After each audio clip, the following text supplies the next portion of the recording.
Okay. So, welcome everyone to the monthly labor history discussion in the virtual world of the East Side Freedom Library. It's great to see you all, and I know that probably all of us Minnesotans are thinking, thank God for Zoom, that we don't have to deal with the roads and trying to get somewhere this evening. Often we have keyed these conversations off of films, sometimes off of readings. When we've been able to do a reading, it's been great to have the person who wrote the reading join us. And we've had some really great people with us over the last couple of years. And tonight, we're fortunate that Gabe Winant is with us. Gabe teaches history at the University of Chicago and is the author of a widely read and being discussed recent book called The Next Shift, which talks about the decline of manufacturing and the rise of healthcare and services and the consequences that that has for the labor movement, which I think is really a great background for him to tackle the subject of what the heck is going on today between what some have called Striketober and Strikesgiving, and then the Great Resignation. And as a historian, I tend to believe that having a historical perspective is a great help in trying to figure something like this out. But I'm relieved that I don't have to explain it. We have Gabe here to explain it. And hopefully you had a chance to read his piece, which appeared in this sort of publication that one day showed up in my inbox, Sidecar, which is related to New Left Review and shows up for free, no paywall. It makes me very happy. And so we made Gabe's piece available to you, and I hope you had a chance to read it.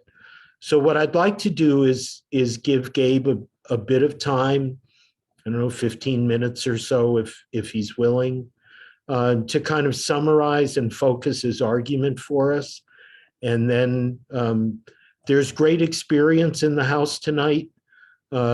People from various union backgrounds and scholarly backgrounds. And I suspect that collectively we can all put something together that will have us leave knowing more than we knew when we came in.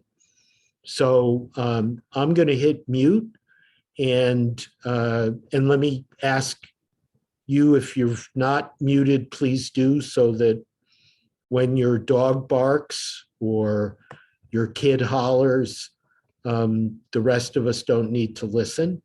And but I very much want tonight to be a discussion. And maybe you already have a question jotted down that you want to ask Gabe. Don't lose track of it.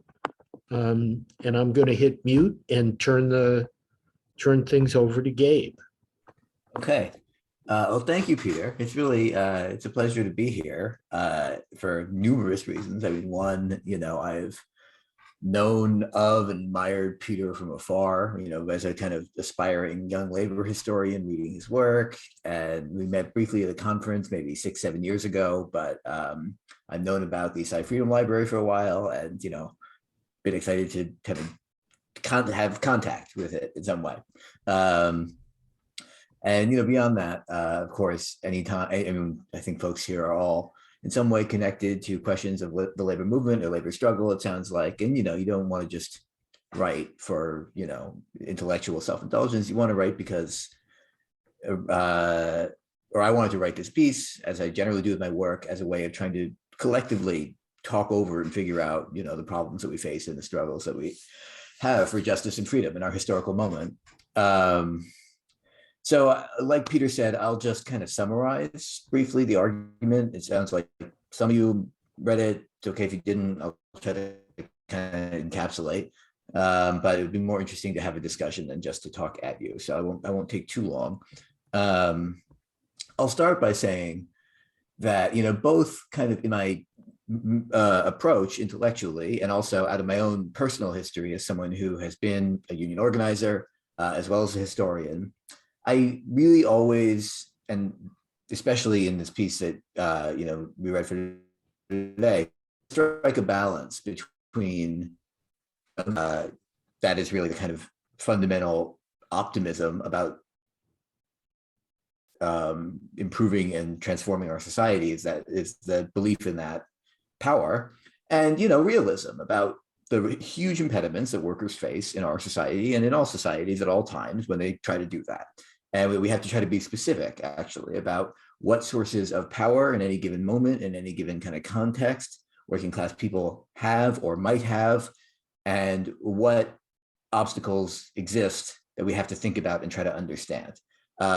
And I think it's very tempting on the left often to think about these categories in generic terms. The working class is a kind of big blob out there with, and we sympathize with it, and it struggles, and it has power if only it organizes. And then, the capitalist class and then maybe the state are, big other opposed blobs that we oppose and think are bad.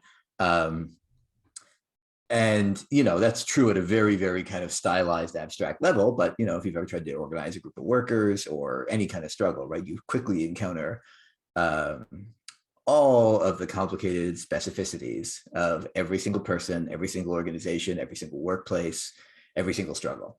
So I wanted to kind of try to figure that balance out some in this current moment. And so I'll just start by saying that, it's not news to anyone here, right, that we are at a deep, in the grand scheme, we're in a deep historical trough of the working class movement in this country, measured almost any way you want to measure it. Union membership, strike activity, long-term decline in real wages, on and on like that. And that has been underway in some form, arguably since the early 70s, certainly since the early 80s. And, I think it's no longer even really right to say that the labor movement, the formal labor movement, is declining. But as my friend and colleague Jonah Furman says, the decline is over. It's dead in many ways, right? And as we once knew it. And at the same time, there's a kind of ongoing question that folks who care about this and have been paying attention to it for a long time have asked, which is, okay, we know that the labor movement has this kind of cyclical history, right? That it doesn't just grow and shrink steadily, but rather grows in kind of extraordinary moments of rapid upheaval and dynamism in the 1880s, 1910s, 1930s, 1960s, and 70s. And in between those moments, there are always deep troughs of defeat and failure and setback. And so how should we orient ourselves? How can we tell in any given moment where we are, right? Or what is the nature of the kind of trough that we're in? Can we expect it to go on? What will we have to do to get out of it? And, that's been a question that folks in the labor movement on the left have been asking now since the 80s, and, keep kind of waiting for the moment to come, the corner to turn.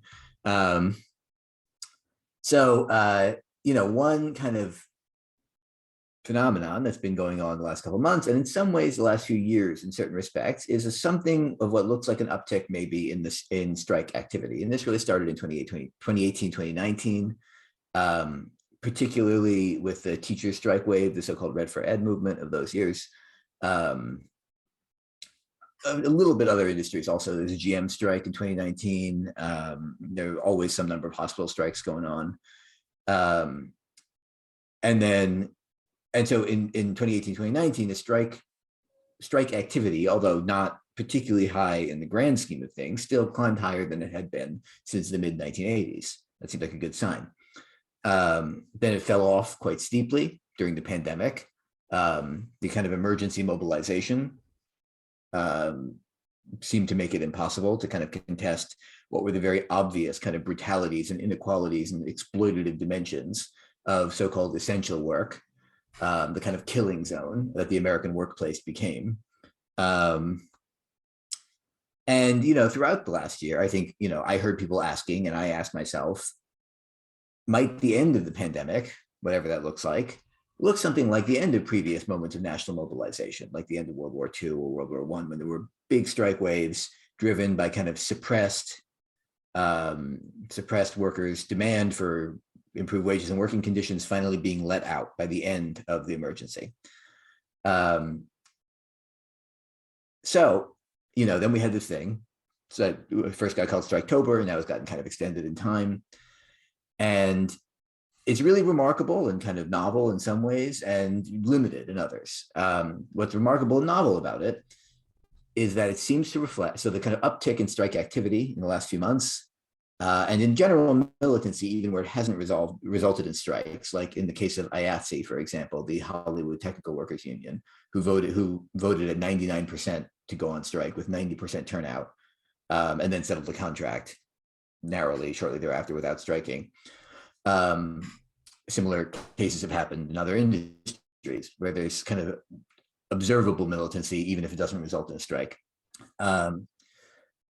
This in some way clearly corresponds to the kind of brutalities of the pandemic as a workplace experience, but not just in direct ways. So for one thing, we are in what is really the kind of first so-called tight labor market in a long time in this country. That means that,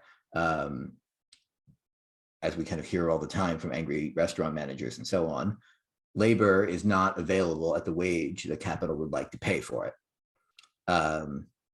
And for a generation, really, and especially after the 2008 financial crisis, the labor market was bottomed out. Workers were extremely replaceable, and that made workplace militancy very difficult, right? Because if workers are replaceable, everyone knows individually how replaceable they are, and they're much less likely to take the risk that organizing always entails. But with low unemployment, which we started to see in 2018-19, and then the pandemic jacked it up, but now it's low again, capital has a harder time finding labor at the wage that it wants to pay. Workers have more choice that they can make about where they want to work and when they want to work and so on. And so that's driven the so-called Great Resignation. What economists call the quit rate is the highest it's been, I think, since they started measuring it about a generation ago. That just the rate at which people are quitting their jobs. The workforce participation rate, which is the percentage of the working age population which is seeking work or employed, is also not rising, which you would expect it to do if unemployment were low and wages were rising. So people are kind of holding themselves back from jobs, holding themselves back even from seeking work to some degree, and also have been driven out of the labor market maybe to some degree. You have the emergency expansions of the social safety net last year and this year by Trump and then Biden, which have also made non-employment more survivable than it has been historically. And all of these things are combining to produce this effect of workers individually exercising a little bit more choice than has happened recently about who they're going to work for, when they're going to work, what kind of wages they're going to take, and so on. That, in turn, has made employers less willing to, or that has caused employers to try to overwork the workers that they have, rather than offer higher wages to recruit more. And so many of the strikes that have happened have issues around mandatory overtime and that kind of thing, or understaffing, or both, really central in the disputes that have occurred. It's been especially true in food service and healthcare, but in many industries. The IATSE strike and the infamous kind of the shooting, the Alec Baldwin shooting, right? That's an overwork issue at the core of that dispute. The overwork issue, again, is driven by the fact that with more workers willing and able to exercise some amount of preference about and resistance to just accepting whatever shitty terms the boss is going to offer them, management then tries to, instead of raise wages to attract those people, tries to offload that work, dump that work onto the people who they already employ, worsening hours and working conditions. So that, I think, is the basic cause of Striketober, or whatever you want to call it. The combination of the kind of emergency situation of the pandemic, the direct experience millions of workers had of seeing how disposable they are to their employers who would let them die of the virus. In the meatpacking industry, infamously had a betting pool on how many workers would die or get sick. That in combination with the recovery of the labor market itself, undergirded by the expansion of the social safety net, has brought about this kind of labor market shortage, which creates both upward pressure on wages and simultaneously worsens conditions in some number of industries as they won't increase wages and hire more. But I think, while that's very exciting, we also have to acknowledge with some, honesty, the limits of what we've seen so far, right? The total number of workers who have been on strike this in so-called Striketober is, I believe, under 100,000. There were moments in American history, previous strike waves, like in 1945, 1946, or in 1919, when 5–10% of the entire population of the country, not just the workforce, but the population participated, right? So millions of people, multiple general strikes in years like that. And we're not anywhere near that. Right? We're not even really numerically near 2018, 2019 with its giant teacher strikes. And so I think we also have to think about, okay, what are the limits here? What is the reason that this kind of structurally favorable situation of a tight labor market is generating these kind of pockets of militancy along this narrow front, but it doesn't seem able to expand and mobilize more of the working class at once? And there, I think we have to, one, start off by acknowledging that the labor movement is too small, obviously, is much, much too small. And so what would once have taken the form of strike activity, a collective action, today, for millions of people, takes the form of turning down job or, quitting shitty job, pre-existing broad-based labor movement there to channel that discontent, really. I mean, just not enough people are anywhere near a union. But two, that itself, I think, is rooted in a deep problem that has to do with the kind of structural sources of the disorganization of the US working class, which go back in some way centuries, obviously have to do with the legacy of slavery and indigenous dispossession, have to do with the legacy of patriarchy in profound ways. But, those deep tectonic forces get institutionalized in new ways in every generation. And here, I think we really have to broaden our narrative of what the assault on labor since the 1980s has looked like, because we have a story about it, and that story's not wrong, right? Reagan fired the air traffic controllers, but lots of plants closed, millions of blue collar workers got laid off. Surviving unions went into concessionary bargaining mode, accepted two-tier contracts, which are what many of the strikes recently have been about, and so on. Employers figured out how to bend labor law their way, and that's all true. But underneath that is, I think, an even deeper attack on the working class that goes along with it, which hasn't just occurred in the context of industrial relations and collective bargaining, but really needs to be seen the kind of political, as having a political element. The state has attacked the working class, and that takes the form, most importantly, of mass incarceration and the gutting of the social safety net, and in particular welfare reform. Those two forces together and everything that they conjure, policing, the war on drugs, welfare reform, but also, diminishment of food stamps and, work requirements for Medicaid, and we go on and on like this. Those forces together have meant that losing your job becomes a much scarier proposition for millions and millions of people lower in the sort of strata of the working class, right? That losing your job starts to mean your kid might go to jail, starts to mean that you might have to, if you're going to go on TANF, accept an abusive, ex-boyfriend back into your life because you had kids together. And so a larger punitive political environment has built really deep divisions into the structure of the working class and the way that that class then faces capital. Right, it faces capital really badly divided already along these lines, and that makes it much harder to kind of have moments of militancy spill out and spread rapidly in the way that they once did historically. Then the other final piece I'll say, and then I'll stop talking, it has to do with the structure of employment itself.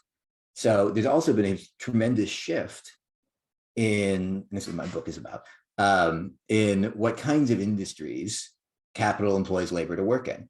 And in particular, there's a long-term, very large-scale shift away from industries that had what we would call like steady productivity increases, right? And that means manufacturing most of all, where it was possible for capital to make concessions to labor in a kind of ongoing way, because capital was also simultaneously replacing labor with more capital. That's to say, bring in machines to replace workers. That makes the cost of production lower. And out of the savings of that, you can pay the remaining workers more. That's like basically what the bargain between industrial unions and industrial employers was in the 50s, 60s, into the 70s. It was based on that kind of rising productivity. Now, in food service, healthcare, education, hospitality, childcare, elder care, I mean, much of the so-called care economy, you can't really have that effect, right? It doesn't work the same way. You can't replace people with machines in the same way. It doesn't seem like you can increase productivity except by just degrading the quality of the service. And what that means is that there's not that same kind of growing pie that capital can give labor a larger slice of. This has caused employers to try to basically do everything that they can to hold down wages.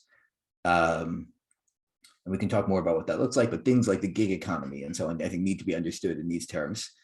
And it also means that for workers to defeat their employers and win real material gains, they have to engage in struggles, not just directly with an employer, but more broadly over the social wage, right? Over the kind of political shape of their employment relationship in ways that concern people beyond themselves. And here, the classic example is here where I am in Chicago, the Chicago Teachers Union, which has, I think, really led the way in figuring out how their own struggles over their own working conditions can and need to be linked to questions about what kinds of services kids get in schools. And that, I think, is the best way to think about not just these divisions that structure the working class, but also how working class organizations have tried to take on those divisions. So I'm going to stop there. Sorry for that kind of rapid whirlwind tour. I hope that was okay. And I'd be happy to just chat or answer nonsense. Yeah. So there are, fortunately, a lot of us here tonight. So let's try raising your hand, either the hand that is attached to your arm or the mechanical hand that Zoom provides. If you have either a question from having read Gabe's piece or a response or question based on what he's been saying.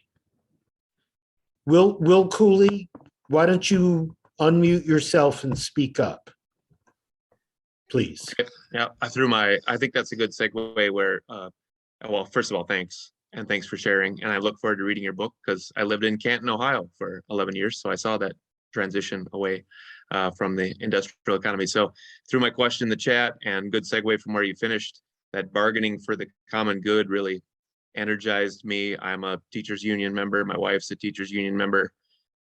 I'm worried we stopped that momentum here with, and Peter can maybe speak to this in our paper. It's been daily unions coming out against vaccines mandates, and then just weird stuff coming from teachers union about don't worry, nothing happened during the pandemic and we don't need in-person learning. And so I'm wondering on your thoughts on the stopping of the momentum of that stuff, because in some cases unions don't appear to be out for the common good. Yeah, I mean, I guess I'll say, it seems to me that the idea of bargaining for the common good is much more of a slogan than it is an actual thing we figured out how to do in most cases. And I think it's a good slogan and it points at a good concept that we should figure out how to do. I think that the actual political work of forging coalitions between kind of nuclei of organized service sector workers and the people who depend on their services and share their communities and neighborhoods and so on. I mean, I think whatever you think about vaccine bargaining and this kind of thing, we don't actually have an organization that can embody that alliance, right? And the expectation the union should embody it, I think, is a mistake, although that's how we've done it so far, and I get why. But that's because unions have a primary responsibility, as they, I think, need to their own members. And so, I mean, I think in another historical context, in another country, another moment in time, there would have been a socialist or a communist party, right, that could embody this alliance that I'm talking about, right? And within which, there could be affiliated unions that said, okay, well, here's our priority around, vaccine mandates or any kind of collective public issue. And, also committees of parents, let's say, right? Or committees of children. I mean, school kids sometimes organize themselves too, right? If we had a political organization above the kind of industrial level of the workplace and the employer, I think, we would have a way of kind of embodying and figuring out some of this dynamic. And part of the issue, this is a very old issue on the American left, right, is we don't have that. We have the Democratic Party. And so, I think, not to say we need to build a new political party or something like that necessarily right now, but I do think that a priority does need to be figuring out what kinds of organizational forms we can layer on top of our unions that are accountable to those unions, such that the unions can supply them with resources and support, but that are also accountable to the other constituencies of people who interact with members of those unions, and such that that organization could embody that alliance, which all alliances are tricky, right? They're all, always. And there's always going to be these kinds of tensions. And if you don't have a home within which you can work them out, then you get the kind of problem you're talking about, I think. Thanks. I'm going to exercise the authority of the chair. And Aaron Kerr, are you there? Aaron? Are you with us? I know you're here somewhere. Oh, well, what I wanted to get Aaron to add to the conversation is the issue of new organizing. And Aaron is part of the group that's just organized Half Price Books through the United Food and Commercial Workers Union. Aaron, are you there? Oh, he's going to type. You don't want to unmute and talk?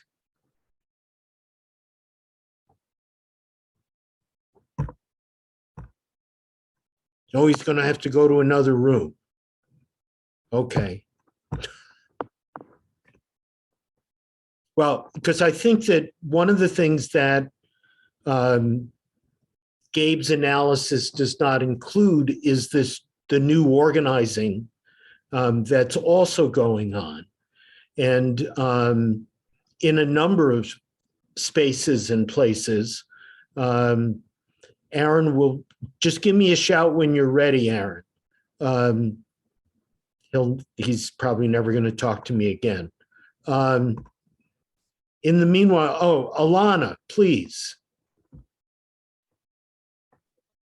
Sure, leave it up to the lighting person. They have terrible lighting. I guess I have a question that's sort of related to what you were talking about, which is your comparison of like how manufacturing used to work, in that the building of capital then can go back to the workers, and how that's not how the care industry works, but that is how the service industry works. And I'm thinking about machines that replaced like grocery store workers, and how that doesn't seem to have trickled down any sort of, or even the machines that like in Amazon warehouses, that the old system that worked in manufacturing doesn't work in the service industry. Yeah, I mean, it's a very good point. I think, I think we all use the phrase service economy or service industries as a shorthand, but actually that doesn't exist, right? But that's not anything. Because, I mean, if you look at some government kind of statistics will classify Goldman Sachs and, a McDonald's outlet both, right, as service employers. One provides financial services, one provides food services. I mean, so there's a limit on how useful that terminology is. To your point, I mean, I think, it's useful to decompose a little bit more finely the different kinds of employers maybe that we could be imagining. So I think like Amazon is a really good example of a place where if you could figure out how to organize it, it's obvious, right, that there is a huge amount of value flowing through workers' hands every day. And in a hypothetical world where Amazon workers or warehouse and port workers, were at 100%, union membership, voted to strike, absolutely, right? I mean, they could, it's true, bring the economy to its knees. So there it's really a question of organization and the difficulties of organization. In contrast, something like, let's say, home healthcare, which it has been for years and will be for the foreseeable future, the fastest growing job in the country. There's not really a good way to replace a home health worker with a machine in any clear way, right? And again, we wouldn't really want that if there were. And in fact, it's it's the public really that's paying for a lot of that kind of work, as is true in much of the service economy, right? It's Medicaid in particular that pays for a lot of long-term care, both institutionally and at home. And so really what's determining wages there is the floor of the labor market, how high it is, right? What's the kind of minimum you can pay, and how much does Medicaid reimburse? And that's a political question, right? That's about appropriations in Washington and in state capitals and the regulations that they have in place, and where SEIU has managed to organize home healthcare workers, right? That's what they're really basically doing, is kind of lobbying state governments. And so I think, those are kind of like, we can parse those out even within the so-called service economy to see the kind of differences there. And I think, a lot of it is kind of like the home healthcare situation in different ways. Right, that there's not, like, you really have to resort to some kind of political change in order to raise wages and improve working conditions. But there are certainly, I think, also big chunks of kind of strategic sectors like Amazon or like ports. I mean, logistics in general, the entire system of kind of logistics and retail distribution, where, the problem is much more about organization, I think, and about corporate structure. I mean, that's the other thing, is that, there are some unions, for example, union supermarkets, but they are, and, the wages are not incredible, but they're definitely better than at non-union supermarkets. However, union supermarkets are generally get outcompeted on costs by non-union supermarkets. And decades ago now, UFCW understood that they had to try to, at the time, organize Walmart was the main priority to deal with this problem, and they've not been able to figure out the organizing problem. And this has now replicated itself, I think, across a lot of the kind of retail and distribution sector. Aaron, are you now able to speak?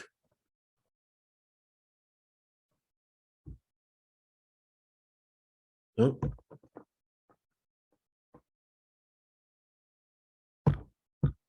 No? Okay. While I'm still waiting for Aaron, I want to grab Luke Milkey and wonder, Luke, if you could say something about Robin Warnsley her campaign for city council in Minneapolis, and how working class issues were part of that political campaign. And so she's openly affiliated with DSA and also is a union staff person, and is also an African immigrant. Luke, anything you want to share with us about Gabe's point about the labor movement needing more layers? What you saw in terms of the layers in that political campaign? I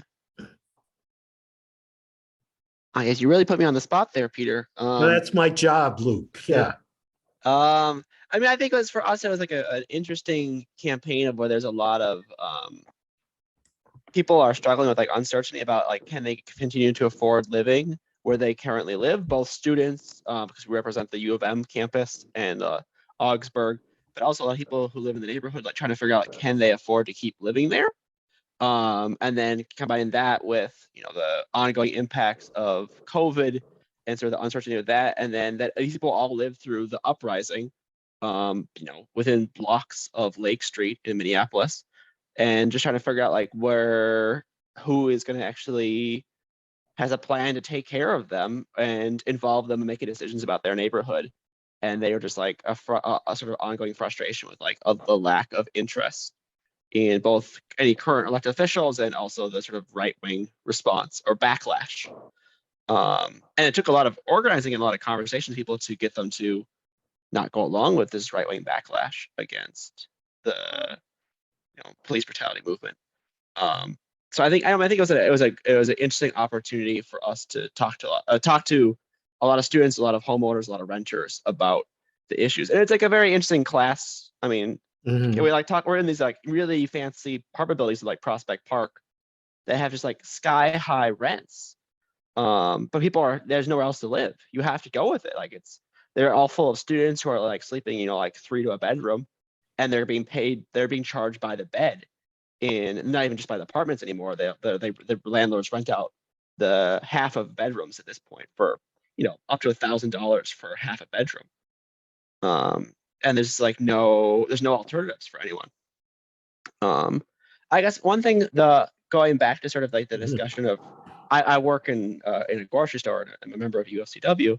And so I'm just sort of trying to think of like my coworkers, like our wages are not, well, they used to be competitive, but they're not anymore.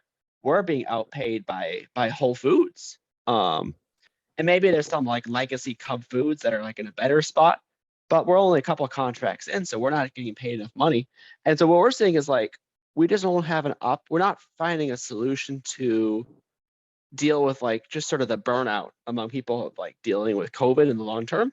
And people who are like long time, like our shop steward just quit.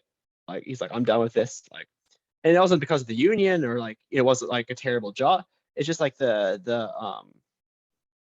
exhaustion of just having to deal with working through COVID, working through customers during this, and like there's just like no end in sight. And like I'd be curious in hearing how like, I mean, I don't know what the nurses are doing about it, but like we need to have some more creative contracts and like ways to address this, because all our managers are quitting too. We have like half the people are intern managers working 3 different departments right now.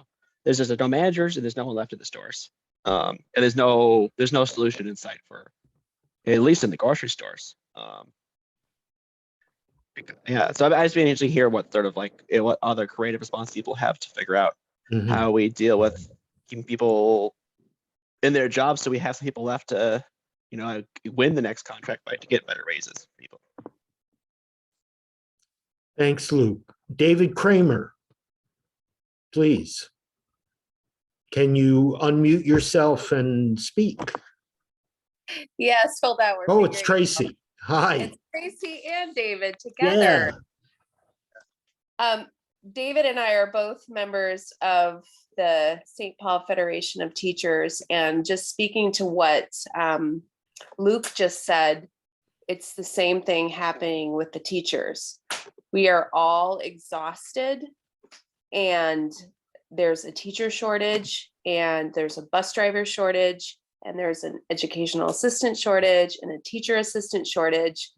And we have an administration that hasn't figured out basic, economics, where we have a bus driver shortage, offer more money. Not happening. Our TAs are outpaid by Target. They're outpaid by Whole Foods. I mean, we can't compete either with Whole Foods. I mean, and what I'm seeing with this new contract that we're bargaining for, and we just went into mediation, is, you know, we were on strike right before the pandemic, and how teachers are so exhausted now that even the thought of, you know, doing a walk-in, or, you know, how do we get, you know, everybody, you know, geared up to do this when we're just stretched to the limit. And the And mental people are yeah. quitting. People are quitting left Yep. and right. Mhm. I mean, St. Paul is one of the, I think it's the highest paying school district in the state, if not the second to highest. And we have open positions for teachers. I don't know what else it's not sustainable, because I don't know what we're going to do in 10 years when the baby boomers retire, because people are retiring at an astronomical rate. And on a bigger than scale, public education is under attack.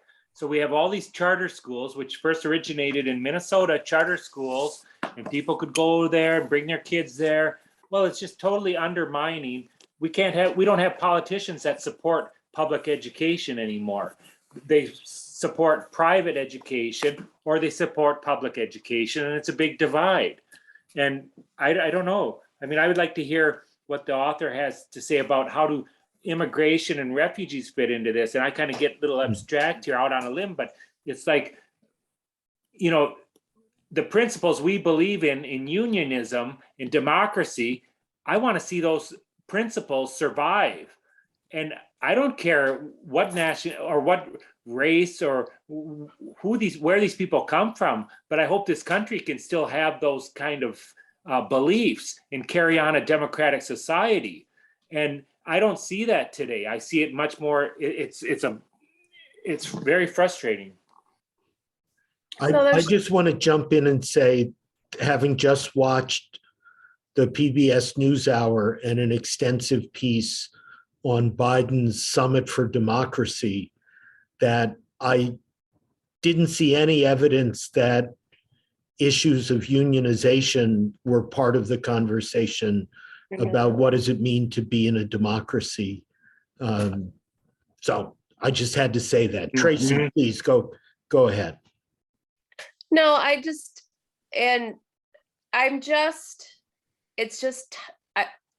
teachers are exhausted, and Luke, teaching and, you know, working in the grocery stores, everybody's exhausted with this pandemic. And the first time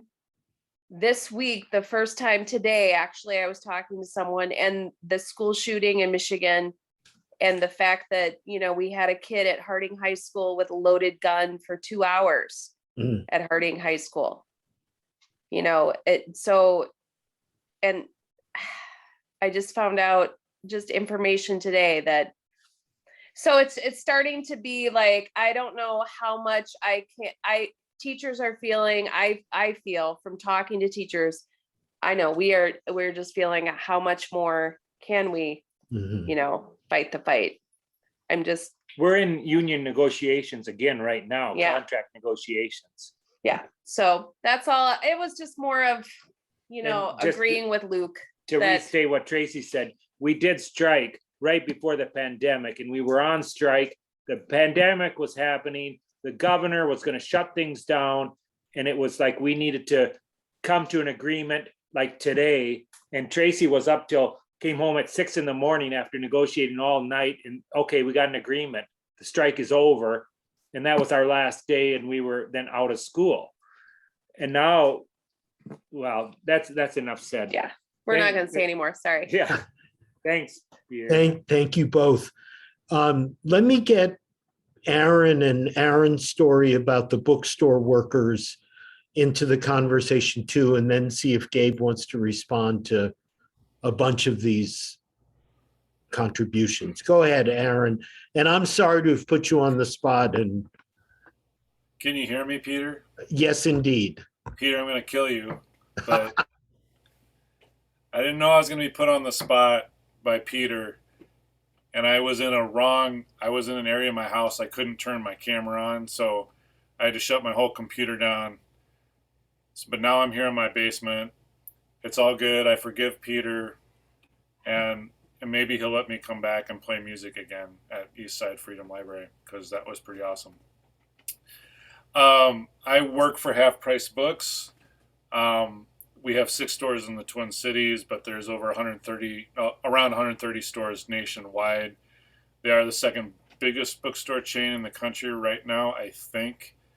And they are also the biggest used bookstore chain in the country.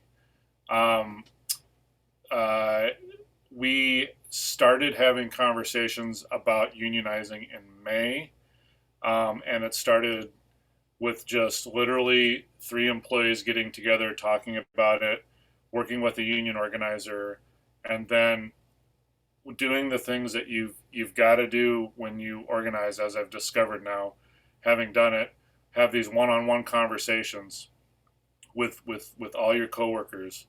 That spread. It spread to 2 stores. It spread to 3 stores. It spread to 4 stores. We still have 2 stores in the Twin Cities that are holding out, but right now, 3 of our stores have voted. 1 of our stores is about to vote, and everything is looking on course for all 4 of those stores to be officially unionized this month. So this has been, like, for all of us working at Half Price Books, this has been pretty momentous. Like, the company has been around for 50 years, and it's never, the entire 50 years, has never had 1 store unionize. So that was a very intense moment to actually make that announcement, to walk into our manager and make that announcement and say that. We're unionizing for all the reasons that anyone else is unionizing. Can't afford to live. People can't afford to live on the wages that they give us. That's probably number 1 thing. Workplace issues, workplace conditions. We are overworked. Then we also just basically want to kind of have a say in what goes on at the stores. And we've never had that at any of our stores. I just want to say, and I don't mean to disparage anything that Gabe is saying, but I'm very excited about this. And since I've been doing it, it's been an education, but it's been really empowering for me, personally. And the other thing that I want to say is that I've had through doing this, I love the communication and the connection that I'm having with the people that I work with and the people at other stores and all of the people across the country who have been, like, because we've had all these people contacting us and just, encouraging us and giving us their support. And the way Gabe was saying is this might be kind of a wave, but for me, I don't see American workers going back to the status quo. I would like to know what Gabe has to say about that, but I just don't feel like us going back. I feel like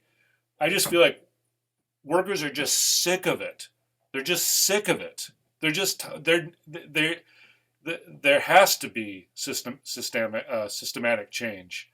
That has to happen. I just don't feel like we're going back, but I would like to know what he has to say about it. Thanks. So, and Peter, I forgive you. Thank you, Aaron, and thank you for your comments. Gabe, you want to respond to this batch of Sure. comments and questions that people have offered, please? First of all, congratulations, Aaron, on your organizing and your victories so far. It's an amazing, for me, going through a similar trajectory, like totally transformed everything about me and my life. And, I think, I want to live in a world where we all go through that in some way. And I didn't realize I was coming off as such a downer. That was not my intent. I think I basically agree with what you just said, Aaron, that I think we are in for a period, which has already begun, of intensified struggle. And, we should like gird in for that. And the question is, what forms is that going to take? And how can we make sure that we win as much as possible? And I think, part of that is also understanding, and someone's comments, I'm sorry, I forgot names already, about Luke's comments about the uprising in Minneapolis last year goes to this, right? That's going to take multiple forms, right? It's not only going to look like what it looks like for you, Aaron, what it looked like for me, forming a union through the NLRB, I assume, right? That's an important part, but it's not the only part. And I think we have to figure out what the different parts are and how we can connect them to each other. But just to kind of the broader points folks are making, I mean, yes, I think I think there's a limit on how far the ruling class can push people, how much they can kind of kill people on the job, basically, and overwork people and drive down wages before they start to break society in serious ways. And I think we're kind of seeing that at some level. But what our collective responses look like, I don't think we should count on it. I don't think we can count on it taking the forms that we most want it to take, or we hope will take, or can count on it working. And that's, I guess, the note of caution in what I'm saying. I mean, not to get too dark about it, but like the labor movements of the societies that became fascist societies in Europe in the early 20th century were very powerful and mobilized right before they were crushed, right? And that was part of their crushing. And so I do think we just, we have to be practicing, as someone was saying, to echo whoever was saying, sorry, I forgot who said this. I think David was saying, practicing the arts of democracy in everyday life all of the time, in ways that are just actually not part of our normal lives. I mean, I'm a college professor. I exist in a very complicated hierarchy where I have to be deferential to the people above me and try not to make the people below me be deferential to me. And, like the hierarchy is reproducing itself around me all of the time. And that's true for all of us, no matter where we're situated. Maybe not Peter. And, I think in some way it's an unsatisfying answer. But, whenever people come, because I'm a labor historian, but also because I have a history and experience as a union organizer, people I know often, or friends of friends often, kind of contact me for advice about what to do about, something going wrong in their workplace, or how can I start to organize. And the first thing I almost always say is, who's someone you trust at your job who you can talk to? And you just actually, it sounds very simple, but you just have to go talk to someone who you feel like you can talk to about what's going on for you and what's going on for them. And then you can figure out a third person you're going to talk to. And eventually that becomes having one-on-ones, like Aaron is saying, and forming an organizing committee and so on, and winning potentially, like it seems like they did at Starbucks. I don't know if folks saw that. That's a really important victory, I think.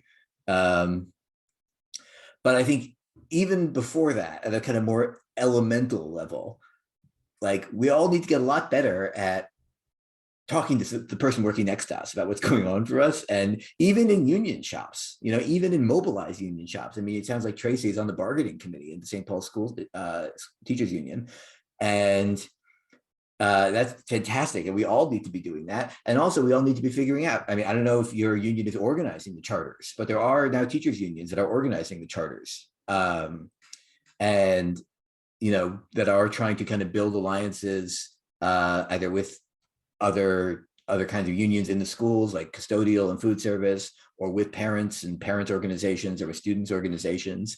And I just think we all know at some level, right, there's another step we could take and another one after that. And it might be really simple. It might be talking to the person next to you about the manager who you both can't stand, or it might be, running for office in your union, or it might be trying to start a campaign. It can be any number of things. But I always remember when I was an organizer, there was always something that I was trying to make an excuse not to do, right? I was tired, I was worn out, I was scared, whatever. There was always something that I was like, oh, do I have it in me to do that?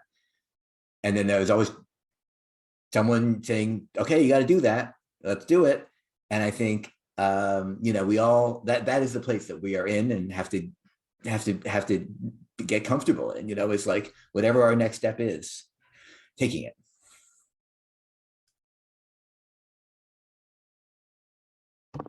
Thank you. Mark Bradley? Yeah, now I'm unmuted. Yeah, thank everyone for all of this. It's a wonderful discussion. And I just wanted to speak to Aaron a little bit. Congratulations. It's very inspiring to see. And I hope you're able to get a first contract in some reasonable period of time. I think a lot of people think about, we're going to win our election and we're going to get recognition. And then the hard part oftentimes is getting that contract.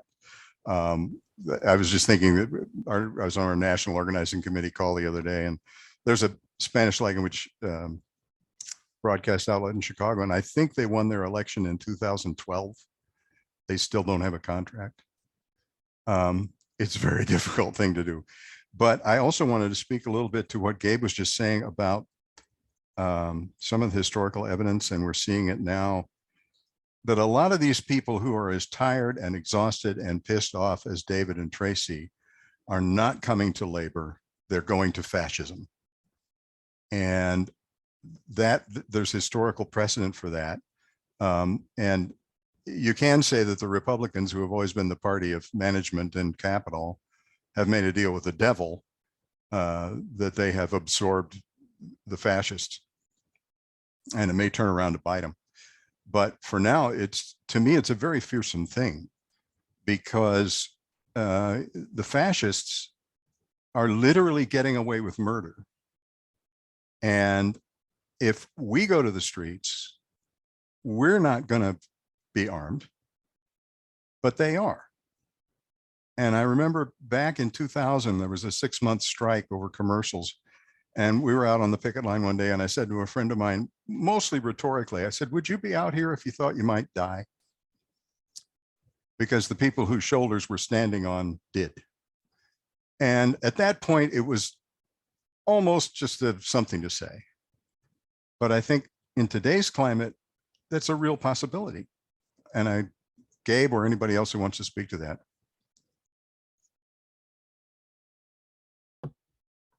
Gabe, do you want to pick that up? Sure. I mean, I think about this all the time, right? Like all of the things that I would get really scared of when I was trying to organize my workplace. And what is that next to the things that people endured organizing in the, 1880s or 1910s or something? And what gave them that strength, and why don't I have it, right? It's a question I've asked myself many, many times. Why am I so scared of just talking to someone who's going to yell at me? It's the worst that's going to happen. And, my academic answer for it, I start with an kind of academic answer for it, I guess, which is that it is, I think, true that the working class used to be much more socially cohesive in a certain kind of way. I mean, my grandmother was born at First and First on the Lower East Side of Manhattan. Her father was a garment worker. Everyone they knew was a Jewish garment worker. And, you can sort of imagine in working class neighborhoods and mill towns and places like the South Side of Chicago or the Lower East Side of New York, mining camps, just the whole community kind of moved in sync at some level together, right, to the factory whistle, right?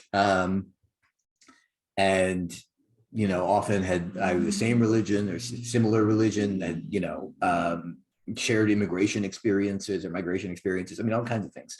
And I think that made it possible, that kind of really dense network of a form of solidarity that isn't even necessarily political, but just kind of everyday social cohesion and social solidarity, made it possible for people to undertake tremendous risks, right? Because they were surrounded by people who they knew would also do that, who were in the same position as them. And I do think that one consequence of, in particular, deindustrialization, the destruction of unions, the destruction of affordable urban neighborhoods, is the loss of that kind of social fabric. And that itself just makes us all individually more fearful, as I think a generalization. Because, I mean, you're fearful when you're alone, right? And you're brave when you're together. And so how to overcome that, which is like not really something that we can, I mean, like individually, you can try to psych yourself up or whatever, right? You can talk to your friend about, okay, we're going to go to this demonstration together, or we're going to go march on the boss together. But the kinds of courage that we may need, I mean, to Mark's point, the kinds of courage that we may need in the coming generation, right, might be a level beyond that. I mean, I'm scared of what that means, but it's probably, I think a realistic thing to think, or at least a very possible thing to think, that we might need the kinds of courage that they had a century ago. And so then I think the question for all of us is, how do we have to behave in our lives, in our organizing activity, in our workplace, just in how we relate to our neighbors and coworkers in a kind of everyday routine way, to try to create a little bit of that kind of social fabric that once gave people the capacity to do things that now seem very difficult to imagine. And I wish I knew the answer. I don't, but I think it's what we need to be thinking about. Well, if we could bottle what Aaron and the workers at Half Price Books have been feeling and pass that bottle around to others, that's the magic that we need to figure out. Aaron, please go ahead. So our CEO came to our store and talked to us and tried to talk us out of becoming a union. I'm commenting to what Will said. I'm also commenting to what Gabe said. I was so inspired by my 19-year-old coworker who sat next to me. And she was referring to, our CEO was referring to the union that we were organizing with as a third party. And she looked at the CEO of this company, who has been the CEO of the company as long as I've been with the company, which is 25 years, looked at her dead in the eye and said, "We are the union." And that was so inspiring to me, to have someone, just a young person, just look at the CEO dead in the eye and say that. Another coworker, not much older than her, also looked at the CEO dead in the eye and said, "Why are you afraid of us?" That's what we need to do. That's what we need to do. Yeah. We need to find ways to tell your story more widely so people can hear it and imagine themselves in similar roles. Yeah. I felt unstoppable. When they did that, I just felt unstoppable. I felt so powerful as a group when we were, there's about 8 of us just sitting there in front of her, and we were just drilling her with questions. Why did you do this? Why did you do this? Why did you do this? That was so amazing. And like, everyone should have that experience. Nothing like it. Yeah, nothing like it. There's nothing like it. This is just amazing. Thank you. Thank you. Thank you. Tim Mahoney, can you unmute yourself? And yes. I certainly can. Nice to see you, Peter. Nice to see you. I actually have to leave here in a few minutes for something else, but I wanted to inject a couple of things. And Peter and I have had this conversation a few weeks back. It's one of the things that is hard for me is I'm looking at 30 people on this screen that have, at one level or another, been pretty deeply involved in the labor movement in itself. But my next door neighbor hasn't. The fellow across the street, probably has never thought, even if he is in a union, has probably never given a serious thought to it. And one of the things, and I can't remember where I read it, and it's probably the wrong number, but 20 people own all of the media outlets in the United States. There's 20 conglomerates that own all the media outlets in the United States, whether it's, Twitter or Facebook or the Star Tribune. And one of the things that we as a labor movement really need to figure out is how to break up these big monopolies that own all of the media. And it's otherwise, it's going to be the errands that have to organize. I don't know how many are at half-price books, but whether it's 100 or 1,000, we won't make the progress that we need to do to talk about Gabriel's cohesiveness and solidarity on getting a better wages or better conditions or better retirement. So I'd like Gabriel or anybody to step in on that one. Then the other to Gabriel, I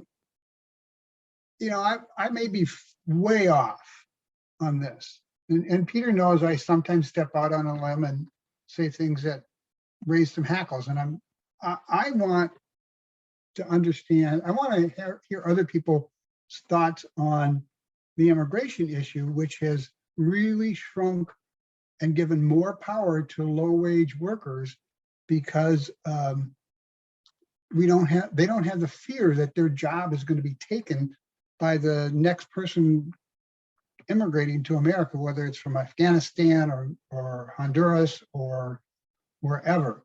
So, I'm just asking for some conversation on those two issues. Yeah, I'm happy to speak to both of those. And I'm sure others will too. On the first, I certainly agree. We can't, we got to talk to each other, and that's the core of it. Though even the one-on-one conversation is the core of it. But we also do need a kind of broader atmosphere, right? And from my perspective, this is actually one of the more hopeful things in a perverse way. I mean, you're right about, the kind of control of a relatively small group of extremely wealthy people over most of the media. But one paradoxical effect that has had is that it's made journalists' working conditions worse, right? And journalists, if we had any on this call, would be talking like the other people on this call about what it's like in their workplaces. I have lots of journalist friends, and they all sound just like all of you. And that has driven a very dramatic increase in journalist workplace activity in the last 5-6 years. Unionization, especially in online media, which is unsurprisingly the growth area. So one thing that has meant is, I think, a significant change in actually labor journalism. And I actually think this matters. About 10 years ago, Steve Greenhouse, who was the New York Times labor reporter, retired, took a buyout, actually.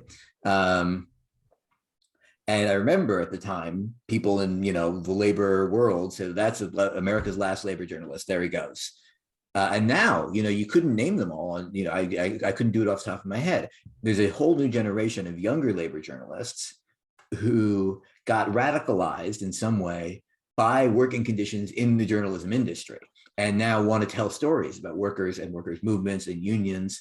And so that's not to dispute your larger point about, the control of, a small number of owners. But I think actually there's class conflict inside the journalism industry. And that's really, really important, as well as inside other kinds of cultural industries, like Hollywood, for example. And that potentially matters also. I think this was a very important dimension of the power of the growth of the labor movement in the 1930s, was when workers in radio and Hollywood and the newspapers and the theaters and so on started to organize their own unions. It meant that the culture that people were receiving every day on the radio or whatever started to reflect that.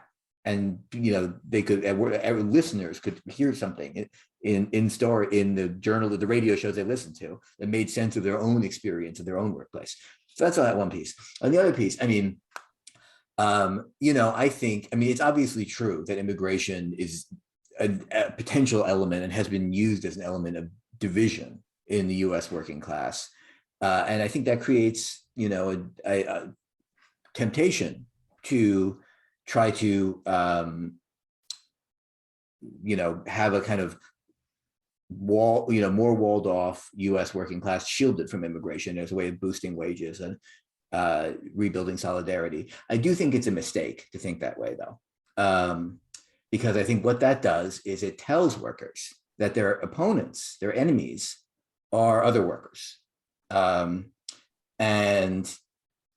once you open that door, I think you'll find that much nastier forces also can come through that door. And so from my perspective, although it's true in some labor markets, some of the time when immigration shrinks, it might, for some workers, make wages go up, or might make it easier to organize in some circumstances. I don't know that that's at all true across the board, but it might be true here and there. But even then, I think once you start doing that, you're diluting the core message that I think all unions and all workers' movements have to be communicating all of the time, which is that the working class and the employing class have nothing in common. And once you introduce other kinds of antagonism into that, and say, okay, actually the US working class and the US employing class maybe have in common hostility to Chinese employers, right? Or to Central American immigrants or something like that. Then I think you're inviting forces to kind of hijack the workers' movement that will ultimately crush it. Thank you, Gabe. I think that two terms in your article that particularly struck me were discontinuity and fragmentation.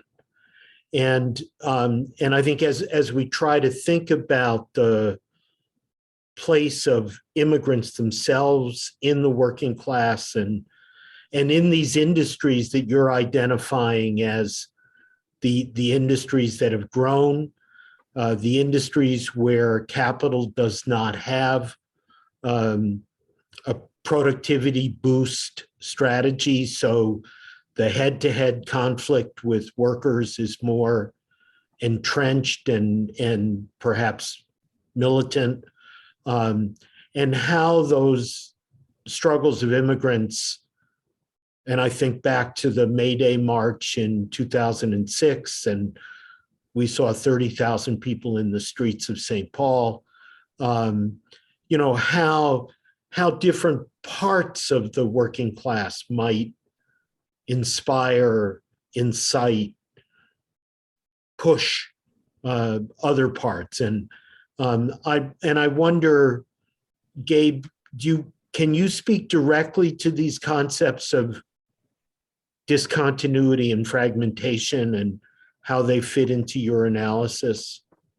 Yeah, definitely. So they're very related to each other. Part of what I'm trying to say, both tonight and in the written piece, is that you can never expect the working class to move as a whole, right? Because that's not how we relate to each other. There's people we know at our job, even within our job, right? There's a person who we feel like we could talk to about maybe signing a card, and the person we feel like we could never talk to. So it never happens that the class moves all at once. It has to start here and there in pockets, right? A pocket at a bookstore, a pocket at a Starbucks, whatever it might be, that becomes favorable, where the seed kind of germinates, and then they have to figure out how to spread it. What that means is that there is it's kind of like, this is a kind of weird metaphor, but like if you think about like growing stuff on a petri dish in science class, it sort of looks like that, right? And that's sort of what I mean by both discontinuity and fragmentation, right? That's the kind of fragmentation piece. We're starting in different places. We're separated from each other by all of these powerful forces. We're made to compete with one another and to fear each other through lines of race and ethnicity and things like that. And we also, what that means is that we don't have the kind of unbroken history of struggle behind us that, and this is the discontinuity piece, right? It's not like, like it maybe once was in some countries, even in our country, for some people in some situations where, maybe you're a third generation union member or a third generation Socialist Party member or something like that. Or, you came from this country after, this would be, my great grandfather came to this country, a socialist already, right? From the shtetl in Eastern Europe. And, there was a whole set of struggles against the Tsar that were in his mind when he got here and got a job, working as a garment cutter, and that made him relate to his boss in the garment shop in a particular way, right? With a particular kind of militancy, made him decide to join the Socialist Party of the United States. And some of us have those histories, some not. We have different versions of those histories. And that's another part of this kind of fragmentation aspect, right? Because we don't share a recent memory of a powerful and victorious working class. And so we have to invent it from somewhere. Thank you. What I want to do next, while we still have a few minutes, those of us who have been in on these conversations in the past couple months have greatly enjoyed having our friend Toru Shinoda with us from Tokyo, and Toru had to set the alarm and get up very early in the morning in order to join this Hey, conversation. Peter, sorry, my girlfriend is locked out. I just got to go let her in. Oh, sure, go. And so we've benefited from Toru's contributions about the working class situation in Japan, the labor movement in Japan. And I wondered, Toru, if I can call on you to say a little bit about what this conversation about the United States provokes for you in thinking about Japan. Thank you so much, Peter, and everybody. I really appreciate for you allowing me to join all of you and all of this today's discussion. And one of the most kind of striking key words among our discussion today is exhausted. And Japanese workers have been really exhausted, in fact. And I think not only Japan, but also United States, all the globe areas have those kind of exhausted people.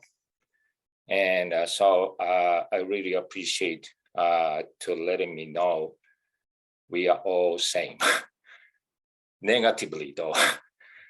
So point is how we can, turn this negative feeling to more positive feeling. We are same. That's why we have to do something collectively.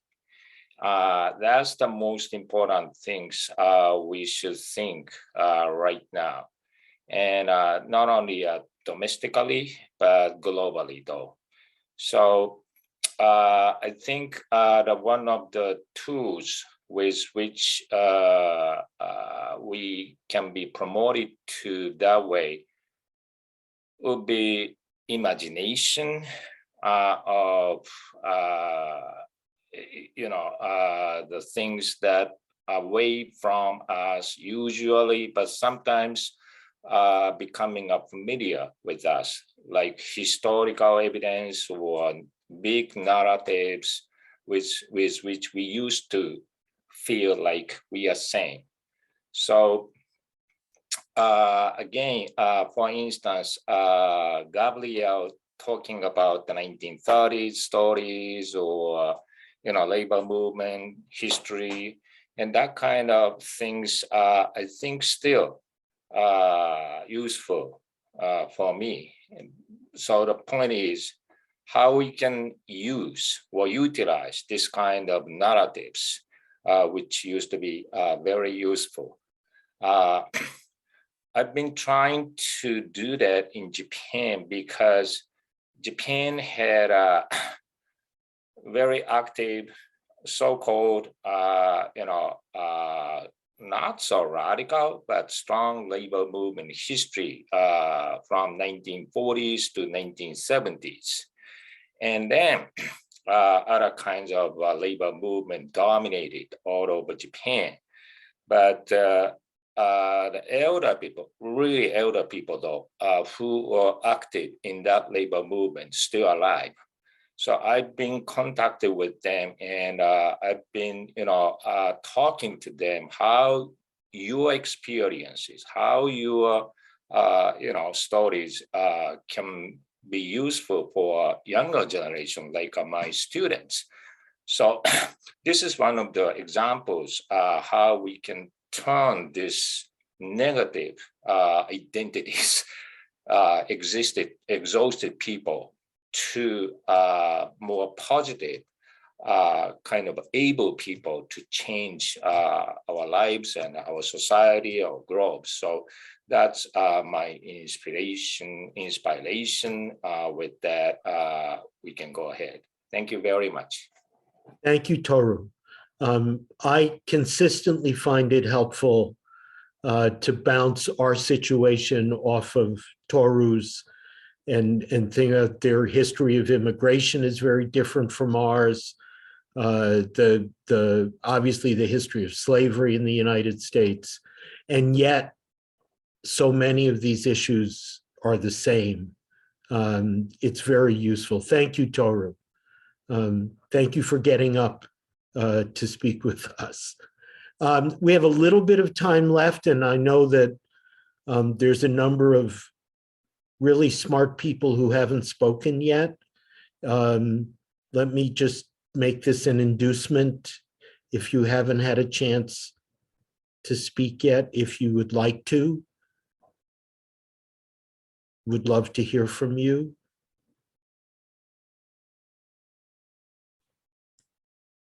Sandra, yes, please. Hello, everyone. Good to see you again.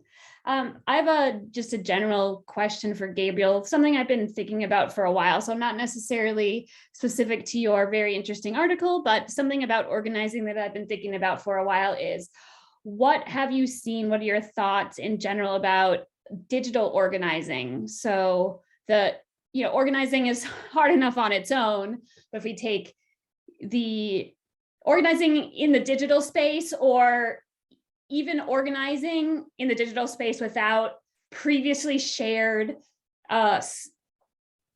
space, like before organizing, like in, like the gig economy or something like that. I was just wondering if you had any thoughts on that, or anybody here. Gabriel in particular, since I guess he's here only for another few minutes. So thank you. Sure. I mean, it's a hard question. I have a skepticism kind of drilled by training into me that, it's not real organizing unless you're face-to-face one-on-one.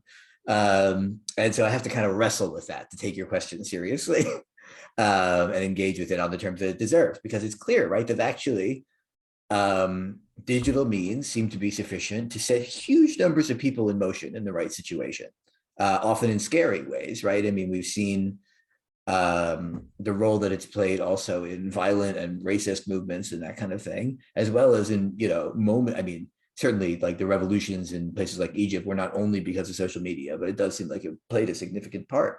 I think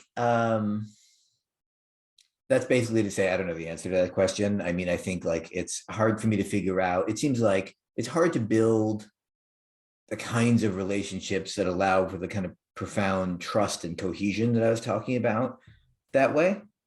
But I also think something else that matters, although it's much harder to pin down, is what I described earlier as like atmosphere. I do actually think that's really important, and in the 30s, to go back to that example, when people were hearing and consuming kind of narratives over their media that made them think in kind of more class conscious ways, there was all these phenomena. I mean, it wasn't just careful one-on-one organizing that built those unions then. Also, people turned up at they found the CIO office. They didn't even know what union they were supposed to join, United Steelworkers, United Mine Workers, United Electrical Workers, whatever. They said, is this a CIO? Can I join? And that, I think, has to do with that question about atmosphere. And that is obviously has to do with the kind of questions of digital and social media.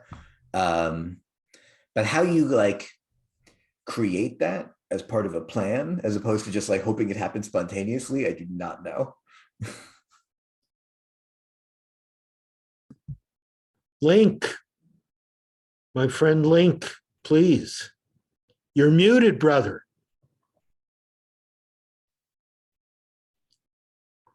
No. My wife started snapping as Sandra was talking, because that's exactly what she just did. Actually, she works at the Hennepin County Government Center and just organized the paralegals there during the pandemic.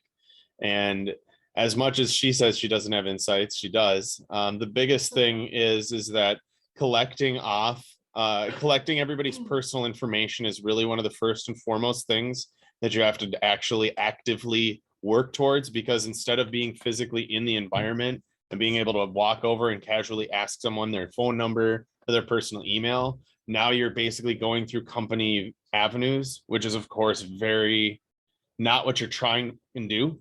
you know? And so she said another one of the things that ended up within their circumstances, they had a lot of informational meetings. So it was a lot of meetings to basically just try and get everybody to come to Zoom meetings and get everybody to go. And they're in a public sector space. So they can have the whole deal where like, you don't even have to be a part of the AFSCME v. Janus decision. And so they still got 51% to sign cards and then get online and get motivated. But they're very different organizational structure. So I don't want to get into the minutia of that. But like ultimately, that was the main thing that I wanted to convey to you that she said, because she didn't want to like speak here or anything. And she's not looking over my shoulder. She's adorable.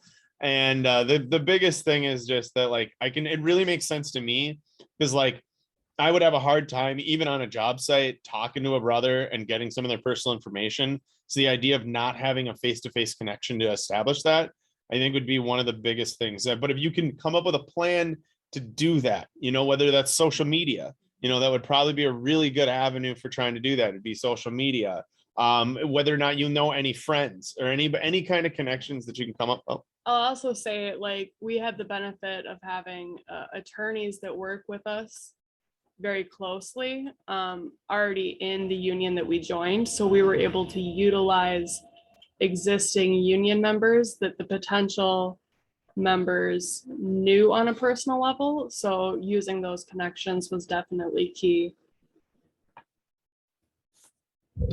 So yeah, I just wanted to point that out because Sandra had mentioned it and she literally did it, and then it was all like snapping because she was like proud that somebody asked that question, and like she had at least some experience doing it. Like in my opinion, a lot of experience, but she's very humble. Thank you, Link. Thank you both. Great. So we're about out of time. Gabe, you can have the last word or words. I'll just say thanks for having me. It's really, obviously, I said I didn't want to seem like too much of a downer, but obviously there's lots of things I feel very concerned and scared about. And it's a source of it's very meaningful. It's a source of like inspiration to hear all the stories and struggles, even just in very brief form that you all talked about tonight. And, it's exactly the kind of cohesiveness and collectivity that we need a million times more of. So just maybe a couple of thoughts from me. I want to especially thank Aaron for joining us tonight and putting up with my putting him on the spot. And I know that the half-price workers would appreciate hearing from customers and the public. So if you get a chance to drop in at a half-price bookstore and say that you're pleased and impressed that they've organized, I know that that will be helpful. We got them around here, Professor? So there's one on Grand Avenue near Hanlon Ave. Aaron, where are the other half-price stores? We have 6 stores in the Twin Cities. The ones that are organizing are St. Paul, which is on the corner of Ford Parkway in Cleveland, which I think that would be the one most people are familiar with if you live in St. Paul. I work at the Roseville location. We have one way up in Northtown, up in Blaine, Coon Rapids, and then one in St. Louis Park that is also organizing.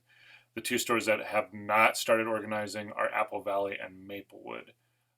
We have had a ton of people coming in, and it is so great to be standing up at the register, have someone come up, look at our pins that we're wearing and go, "We support you." So that is so encouraging. So if you guys want to come into a store and just to do that, although I encourage you to browse, it's a great place to browse. So.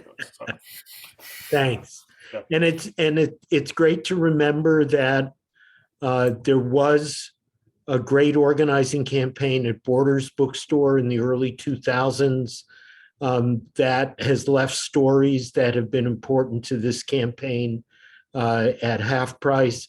Also to remember our old friend Eric Foreman and his efforts with the IWW to organize Starbucks and Jimmy John's here in the Twin Cities.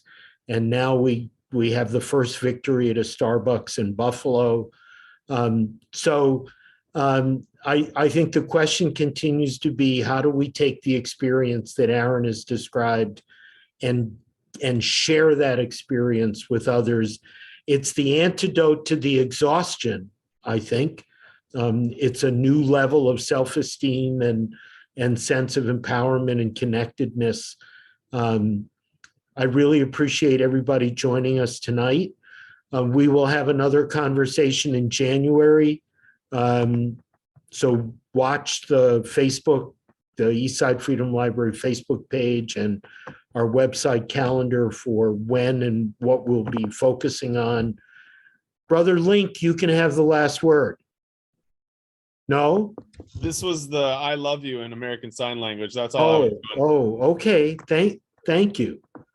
Thank you. Learned something new. Great. Toru, it's always wonderful to see you. Thank you very much. Thank you. Domo. Okay, stay well, everybody, and Thanks, everyone. organize. Really nice to meet you all. Thanks, Gabe. Thank you so much.